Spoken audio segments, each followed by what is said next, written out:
నమః శ్రీ సరస్వతి నమః శ్రీ గురుభ్యో నమః. భక్తులారా, రామాయణంలో విశేషాలు చెప్పుకున్నాం. ముందుగా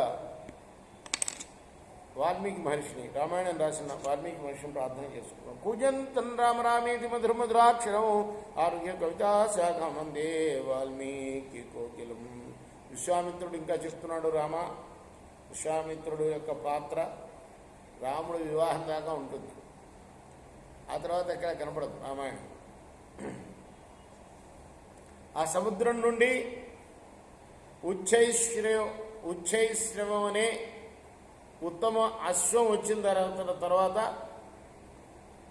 అలానే కౌస్తుభం అనే మణిరత్నం వచ్చింది. ఆ తర్వాత అమృతం కూడా బయటకు వచ్చాయి. రామా, ఈ అమృతం కోసం కొట్లాడుకొని ఉభయపక్షంలో చాలామంది మరణించారయ్యా.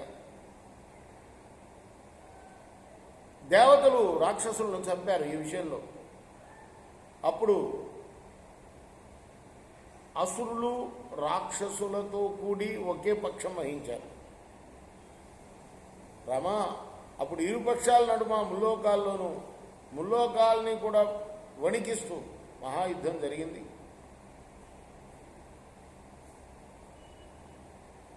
అప్పుడు అంటే బాగా క్షీణిస్తున్నారు, ఉభయపక్షాల యందు కూడా మరణిస్తున్నారు. అప్పుడు విష్ణువు శీఘ్రమే ఆ అమృతాన్ని అపహరించాడు, వాళ్ళు కొట్టుకోకుండా.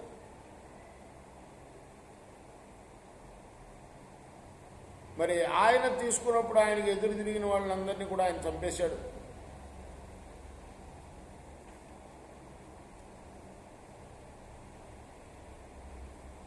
దేవేంద్రుడు అతిథిపుత్రులను సంహరించి రాజ్యం పొంది లోకాన్ని మోదంతో పరిపాలించాడు.